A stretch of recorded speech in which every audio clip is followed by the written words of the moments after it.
But is there actual evidence? I've followed this pretty carefully. Where's the actual evidence of collusion between the Trump campaign and Putin? So 2014, 15, 16, Russians hack into our DNC. They weaponize social media.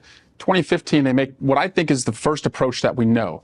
So Felix Sater, Russian-American, former business partner with Donald Trump, approaches Donald Trump's lawyer, Michael Cohen, and says, let's get Donald Trump to build a Trump Tower in Moscow. Right. We can engineer this, get Trump and Putin together, and make our boy president. So that's the first known approach. So the hacking's going on, and you start to see these different approaches. And there's two different types of approaches.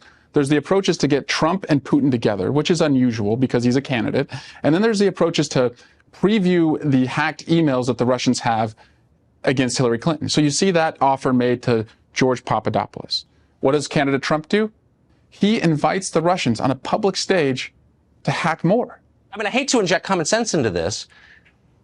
Would you do it in broad daylight? To make secret contact with Russia, your handlers back in Moscow, wouldn't you dial them up in the shortwave in the basement? Would you really send a coded message in the middle of a joke at a press conference? I'm not saying he's the smartest guy in the world, Tucker. Never accused him of that. That's the part of the evidence. Gun right there. That's part of the evidence. An invitation made by the candidate at a press telling him it's okay. Okay, but he's not the smartest guy in the world. Television. Okay, so he's both a secret agent for Putin, but he's so dumb that he spills his secrets at a press conference on TV. The latter. You heard the people laughing at the end of what he said, right?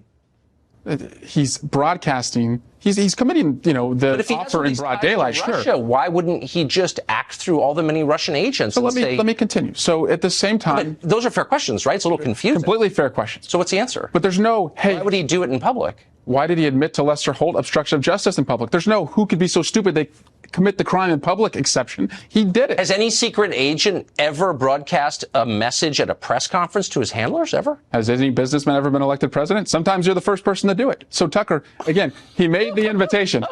Okay. Where's the actual proof that something happened after more than a year of this? Well, I'm not the prosecutor. I don't have subpoena power. Bob Mueller does. All I'm saying is... You do have a high-level security clearance, and you're on the Intel Committee, so presumably you'd have more than like a clip of him at a... I'm only giving you the evidence that I've seen in an unclassified manner. So I'm telling you that all of that warrants looking at whether we could prove beyond a reasonable doubt conspiracy to defraud the United States. But those are aren't we working on that? I mean, we've been working on that for a long time. Well, not with the obstruction that we continue to see. The continued undermining, the trying to... So that's it? That's all you got? No. Okay, so what's the part I haven't heard? Tell me. I'm waiting. Because I want to... Look, if he's... It's right in front of your nose, Tucker. Tell me what it is. It's right in front of your nose. Another press conference he gave with more secret messages, or tell me? Again, Tucker, when we look back on this in 25 years, we're going to be amazed at how much of it was right in front of us. So we sent Javelin missiles to the Ukrainian rebels. We've opened up domestic oil production here, which hurts them, and gas production.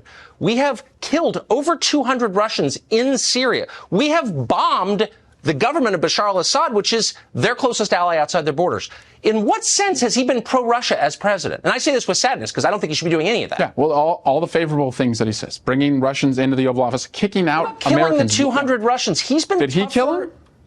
He sent the U.S. military. I think you're giving him too much credit. I don't know. Look, I'm not flacking for Trump. I don't think he should have done it. I criticized him. I know you did. Show. You're absolutely right. I'm just telling you, he's killed 200 Russians. Obama did not do that. He sent missiles to Ukrainian rebels. Obama did not do that. He is competing in energy with them in a way Obama never tried. Why is he more pro-Russian than Obama was? Don't confuse what he has to do because the public sentiment is so high and watching him.